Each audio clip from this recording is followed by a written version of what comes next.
Based on the decisions we make, our future gets written. From the moment that you start making decisions, you start creating your own karmic fruit. And as we grow, we use our intellect, we use our purity of thought, our buddhi and our shuddhi, to utilize our free will to make the best decisions possible.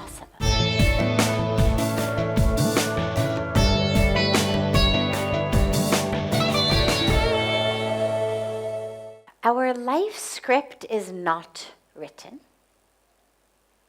Our life stage set is written. So if you imagine a theater, there's a lot of aspects of a theater. There's a stage, there's the stage decorations, there's the other actors and actresses, and then there's the script.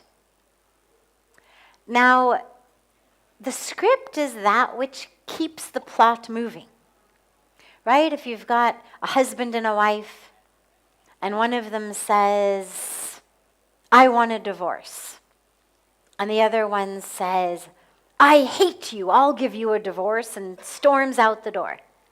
Well, that's one plot. But if one of them says, I want a divorce, and the other one says, but I love you, you can't leave me, and goes and gives them a big hug, different plot. Totally different story. Two different scripts. The actors are just reciting lines. But you know that if you read both of those scripts, you would know that drama is going to be completely different. Now, for our lives, we've got different aspects of karma. We've got long-term karma, short-term, immediate, that which is blossoming in this particular lifetime, that which will blossom in a next lifetime. If you take the sum total of all of your karmic fruit that is blossoming in this lifetime, that is known before you take birth, because your immediate karma isn't known. That's based on what I do. So if I pick up this glass of water and I pour it on me, I'll get wet. Immediate karma.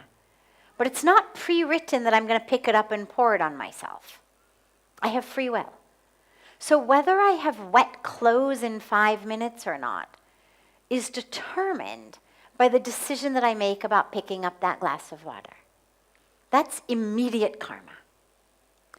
But when we take birth, there is a whole bunch of karma that is now, its fruits are going to bear in this lifetime. That creates the set for your life drama. Where you're born, who your parents are, therefore what sort of opportunities you'll have, what sort of sanskaras you'll have, what personality you're likely to develop, what lessons you're going to learn, what challenges you're going to go through. All of that is absolutely pre-written. But what you do with that is what determines the rest of your life. From the moment that you start making decisions, you start creating your own karmic fruit. And as we grow, we use our intellect, we use our purity of thought, our buddhi and our shuddhi, to utilize our free will to make the best decisions possible. Based on the decisions we make, our future gets written. Now, some of it is already pre-written.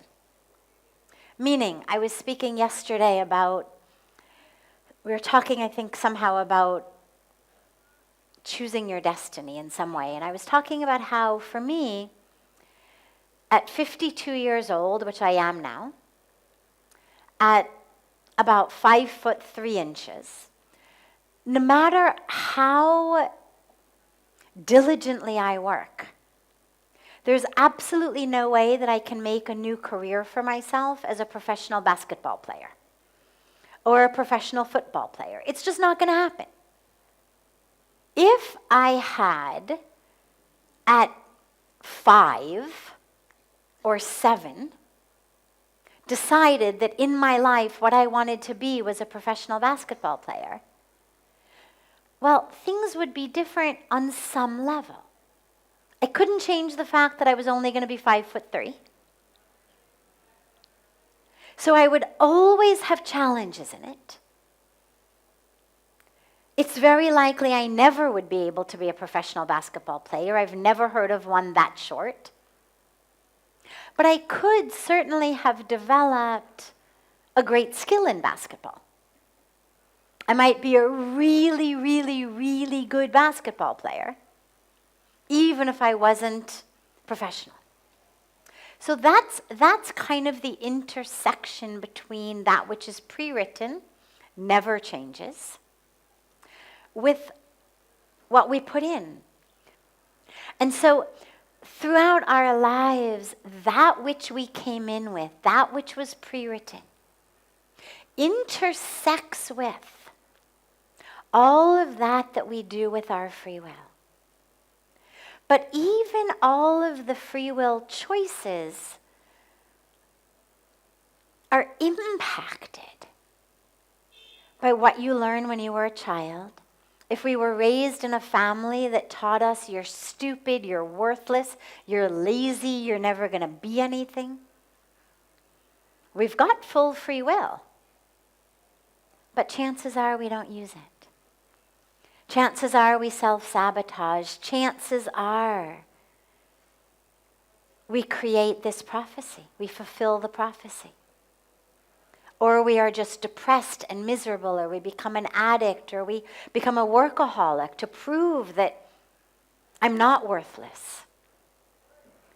And on the other hand, if we come into this world in a family that teaches us who you are is divine, whatever you do, doesn't matter. Who you are is divine. You are full, you are whole, you are complete, you are divine. Again, that same free will gets used with so much more clarity and courage. So there are lots of intersecting threads. But our sadhana that you asked about, our sadhana is that which enables us to make the very best use of our free will. So that whatever our background may be, whatever we came from, we can transcend all of it, if not all of it physically, or cognitively, at least all of it spiritually. And so that we can really purify. Sadhana is that which purifies. It purifies all of those impressions that have been left upon us. The sanskaras, the vasanas, that have been left upon us by childhood that may not necessarily be so conducive to the life that we want to live. So the sadhana is what takes us exactly where we want to go. And the choices we make now, as I said, they are what determine our future. I always say this moment is the pre for everything that is predestined for you in the future. In this very moment, whatever you're doing is determining your future. And so we use this moment wisely. And if we don't know what to do in this moment, we meditate. We pray. We do seva. We chant. We sit at the feet of a guru. We ask so that we know what seeds to plant, so that we can have the fruit that we want in our lives tomorrow.